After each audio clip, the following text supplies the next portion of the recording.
he continues talking about his Spanish bite. The Spanish is still offshore, okay, at Mexico Beach. They were still offshore a little bit. And, all right. But the sheephead bite has been really good at Mexico Beach. They're all getting ready for the big Ling Ding Festival this weekend. They're going to be going about the next 4 weekends fishing that and getting ready for that. East Bay's been really good on the fishing. I've got some excellent reports. A big trout over here in East Bay this past week. Good reports there. But the number one bite has been right here at the jetties. It's been a sheephead bite. And people ask where at the jetties? Well, you gotta see what the tide's doing. It's best. I like to fish an incoming tide. And you're gonna sort of get a ticket right here because and try to get a position because you're gonna have boats all here on this east jetty.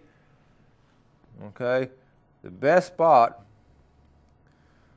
is going to be really if you can get around. Again, what size boat you have and where the wind's coming from, the waves and all. But if you had a perfect situation, you know how to fish this tip right in here. You can also catch pompano back on this side, and you can also catch a sheephead. What they're doing is spawning around these rocks right here, and we've caught them all through here. And you'll see the charter boats are all up in there. The recreational boats all up in there. Everybody's doing a good job there. Now, the water temperature is 65. Within the next 10 days, I'm seeing it going up and really good. Now, Russell Stewart has caught the first cobia early part of the week from a boat. Okay, he caught it. I understand he caught it right in this area right here. And then we had the county pier brought in the first cobia. I just mentioned that at the beginning of the report. Okay, I'm going to run out of time. I have a good report from Walton County. Walton County have several fishermen have had good catches of pompano in Walton County, really good catches, and also the hybrid catch has been really good up in the creeks. The hybrid catch, and then the sheephead bite. Those three, pompano, sheephead, and hybrid over in Choctawhatchee Bay have been really good. Thank all of y'all for these reports and all. Thank y'all for watching the show this week. It's been a lot of fun, and we got a great weekend ahead of us, and you be sure and do something good for somebody. Have a great weekend, and God bless. Thanks for joining us for Panhandle Outdoors with Winston Chester. Panhandle Outdoors features hunting, fishing, and other activities and information to help you enjoy the great outdoors. Join us next time for Panhandle Outdoors.